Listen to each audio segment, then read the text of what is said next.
Most people will not have clocked the party of three in their 70s as they quietly took to their seats in the new ABBA Arena in London's Olympic Park.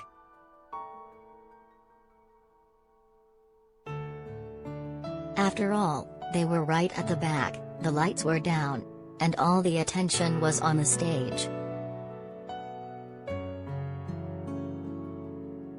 We were sitting away back in the darkness, so nobody saw us, Bjorn Ulvaeus laughs.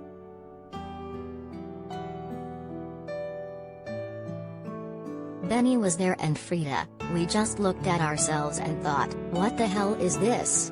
How did this happen?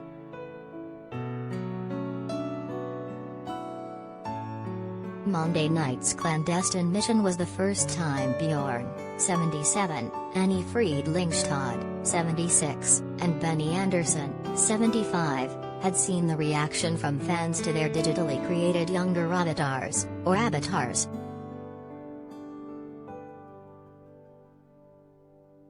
It came ahead of the premiere this week, where it is hoped all four members of the band, including Agnieszka Feldskog, 72, will appear.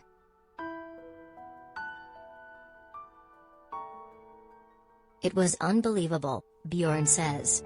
For the time fans are in the arena, they believe we are real and are on stage. They're at a concert with ABBA. We're playing tricks with people's minds and they're willing to let us.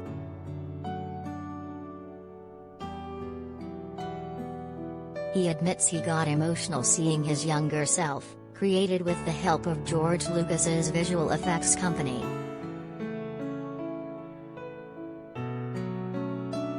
It was a special moment for me and my entire family who are coming over to watch.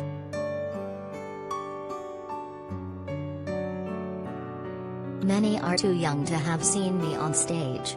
It was very emotionally charged to say the least.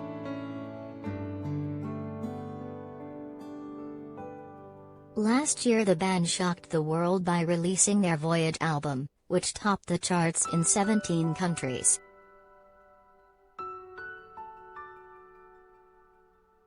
Bjorn remembers vividly the moment he knew a reunion was well and truly on.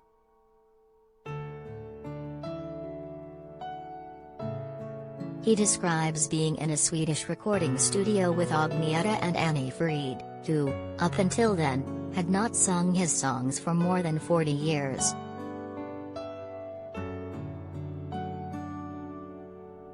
Benny and I held our breath in the control room looking forward through this big window, Bjorn says.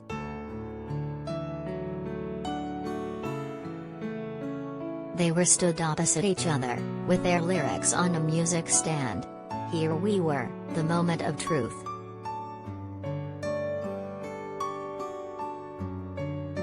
Despite the world not having heard their harmonies live since 1982, their voices were pitch perfect. It was almost like stepping back in time.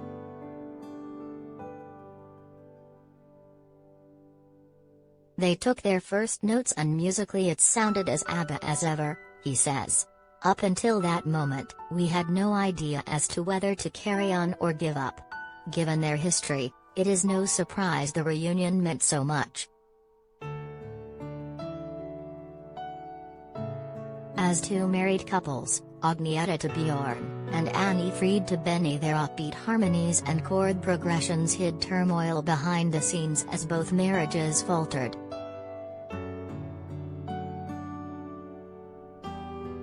Agnieszka and Bjorn, who had two children, divorced in 1979, followed by Benny and Annie Fried in 1981.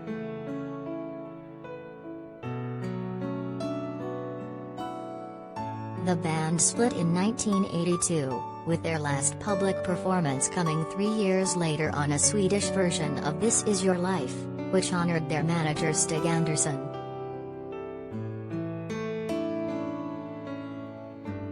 But against this backdrop, the band have remained close friends.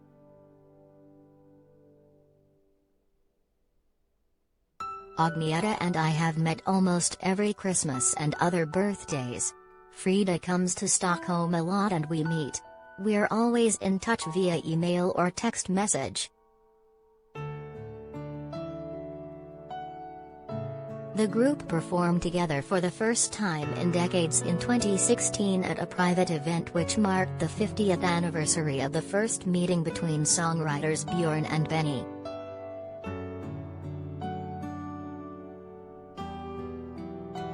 Offers poured in for a reunion, including a £600 million deal for a 100-date world tour in 2000.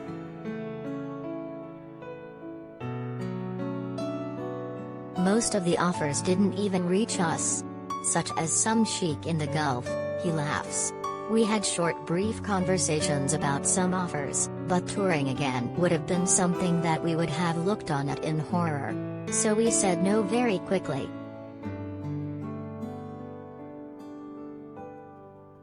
And they did not need the money.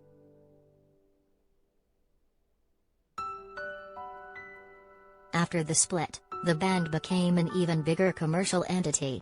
Their 1992 greatest hits album ABBA Gold became the second biggest selling album in the UK, and the Mamma Mia musicals spawned 2 films.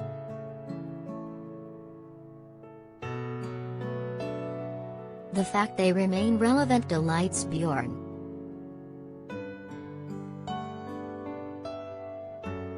And he laughs when reminded of Boris and Carrie Johnson's ABBA party at the center of the number 10 lockdown row.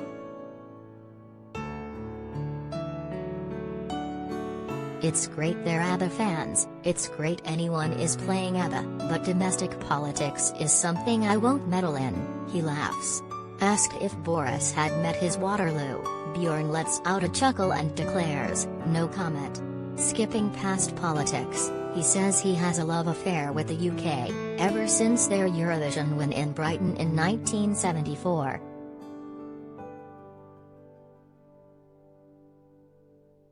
Although he laughs as he remembers how Britain gave us 0 points.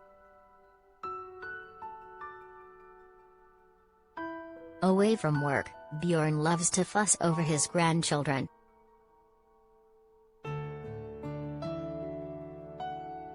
I've managed to be quite grounded and they see me as a grandfather first, although sometimes they say, why isn't Grandad on television today?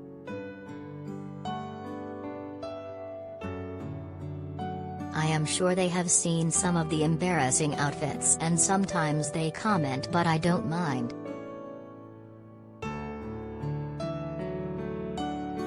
Bjorn looks in great shape, which he puts down to surf ski sessions in which he paddles on an open kayak.